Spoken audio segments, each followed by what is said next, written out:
Hello दोस्तों, आप सभी का हमारे चैनल जॉइन फॉर जीपीटेस में एक बार अपना स्वागत है। आप सभी जानते हैं हमारे चैनल पे एक सीरीज चल रही है जिसमें हम साइंस के 15 प्रश्नों का एक सेट बना रहे हैं जो कि आने वाले एग्ज़ाम आर्मी अग्निवीर 2024 के लिए महत्वपूर्ण रहेंगे। आइए शुरू करते हैं। हमारा पहला सवाल है, दर्पण का सूत्र है। तो दर्पण को हम मिरर कहते हैं। मिरर का जो फॉर्मूला होता है वो होता है 1/f = 1/vu + 1/v। इसमें f फोकस दूरी है, u प्रारंभिक दूरी है और v जो है अंतिम दूरी है। इसमें प्लस चिन्ह आता है। अगर ये हमसे मिरर की जगह लेंस पूछता तो लेंस के फॉर्मूले में यहाँ पर माइनस आता है, इसे ध्यान रखेंगे। आगे बढ़ते हैं। किसके बाह्य कोश में 1, 2, 3 इलेक्ट्रॉन होते हैं? तो धातु जो भी होती हैं उनके बाह्य कोश में यानी अंतिम कोश में 1, 2, 3 इलेक्ट्रॉन होते हैं। अगर यहाँ पर हमसे कहा जाता है कि इसके बाह्य कोश में 5 और 6 इलेक्ट्रॉन होते हैं, तो यहाँ 5, 6, 7 होते हैं, तो यहाँ पर हमारे पास होता क्या, यहाँ पर हम अधातु कहते। अगर हमसे कहता है किसके बाह्य कोश में जो है 8 इलेक्ट्रॉन होते हैं, यानी कि 8 इलेक्ट्रॉन वाले को हम अक्रिय समूह कहेंगे। समूह। थर्ड क्वेश्चन है हमारा कि कौन मुकुलन द्वारा उत्पन्न होता है? तो मुकुलन द्वारा उत्पन्न होता है हाइड्रा। देखिए मुकुलन द्वारा जो उत्पन्न होते हैं वो है हाइड्रा। इसमें क्या होता है, अलैंगिक जनन होते हैं, तो यह हमारा हाइड्रा है। आगे है, कौन से आवर्त में केवल गैस होती है? ऐसा आवर्त जिसमें केवल गैस होती है वो आवर्त संख्या 1 है। आवर्त संख्या 1 में हम देखते हैं हाइड्रोजन और हीलियम ही होता है, इसलिए यह दोनों ही गैस के फॉर्म में होती हैं। तो आवर्त संख्या 1 केवल गैस का होता है। आगे बढ़ते हैं। किस लवण का पीएच मान 7 है? इंपॉर्टेंट क्वेश्चन है। देखिए, तो जिसका पीएच मान 7 होता है वो एक तरह से प्रबल अम्ल होता है और एक प्रबल क्षार होता है। और जिसका पीएच मान 7 से कम जिसका होता है <7, तो इसमें हम क्या होता है, ये प्रबल अम्ल होता है और उसके साथ साथ ये दुर्बल क्षार हुई होता है। इस तरह से याद रखना है। अगर <7 है यानी 7 से अधिक है तो ये क्या होता है, तो ये प्रबल क्षार होता है और उसके साथ साथ दुर्बल अम्ल होता है। त्वरण का SI मात्रक क्या है? तो त्वरण का SI मात्रक होता है मीटर/सेकंड²। ठीक है, एक होता है मीटर/सेकंड भी, वो होता है किसका, वो होता है वेग का। ये बात ध्यान रखेंगे। अगला देखिए, ऑडोमीटर क्या मापता है? तो ऑडोमीटर हमारी गाड़ियों में लगा होता है आगे से स्क्रीन पर।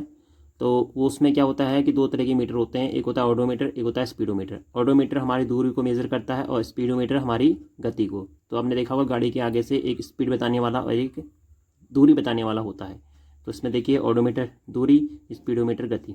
आगे चलते हैं। कह रहा है कि पीतल के घटक हैं। तो पीतल किसके से मिलकर बना है, ये पूछ रहा है आपसे। तो पीतल मिल रहा है तांबा और जस्ते से मिलकर बना है। तांबे को हम कॉपर कहते हैं प्लस जिंक, इसको जिंक कहते हैं। तो ऐसे भी हम बोल सकते हैं। इसका शॉर्ट अगर हम देखें तो शॉर्ट तरीका इसका यह है पिताजी। तो पीतल जो है तांबा और जस्ते से मिलकर बना है, इस तरह से आप याद कर सकते हैं। किसकी गति से विद्युत धारा बहती है? तो भैया जो परिपथ होता है हमारे पास विद्युत परिपथ, उसमें किसकी गति से जो है करंट बहती है पूछ रहा है। तो विद्युत धारा बहने का कारण होता है इलेक्ट्रॉन की गति। तो विद्युत परिपथ में इलेक्ट्रॉन की गति से विद्युत धारा बहती है। अगले सवाल पे चलेंगे। किसके ना होने पर कार्य शून्य होगा? तो देखिए कोई काम शून्य कैसे हो जाएगा? तो सबसे पहले तो आप कार्य का फॉर्मूला देखिए, कार्य बराबर बल गुणा विस्थापन।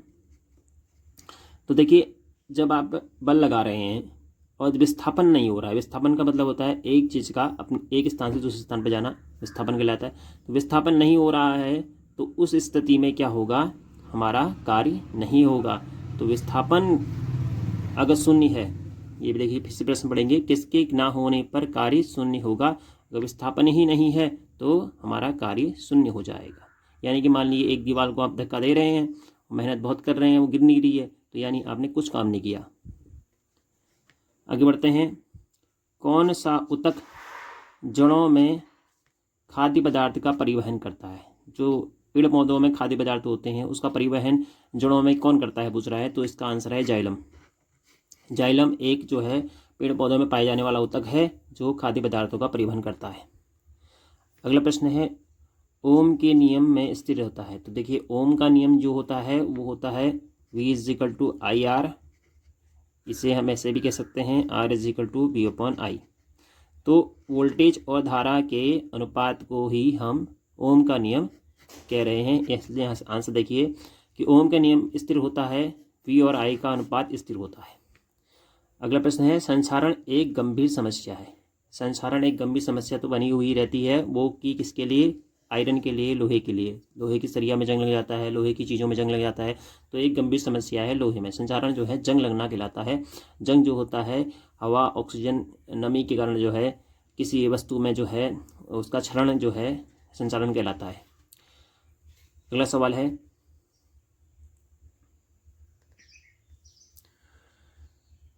चूना बनाने के लिए चूना बनाने के लिए पानी में मिलाया जाता है। तो देखिए अगर चूना बनाना है आपने तो आप पानी में क्या मिलाएंगे, तो पानी में हम मिलाएंगे CaO, कैल्शियम ऑक्सीक्लोराइड। ये से एक तरह से हम कली चूना भी कहते हैं, कली चूना या बिना भुजा हुआ चूना भी कहते हैं। यानी अभी भुजा नहीं है तो इसमें पानी मिलाया नहीं है तो ये कली चूना कहलाया है, यानी कैल्शियम ऑक्सीक्लोराइड। कैल्शियम ऑक्सीक्लोराइड ध्यान रखेंगे, अगर ये भूल जाएगा तो कैल्शियम हाइड्रोक्साइड हो जाएगा, यानी CaOH का होल ट्राइस हो जाएगा। अगर यह बुझ गया यानी कि अब तो पानी मिल गया है, कैल्शियम ऑक्सीक्लोराइड हो गया, उसके बाद हमने उसकी पुताई कर दी दीवार में, सूख गया तो एक कैल्शियम कार्बोनेट बन जाएगा CaCO3। ये बातें आप ध्यान रखेंगे, ठीक है। अगला सवाल पूछा है पानी में हाइड्रोजन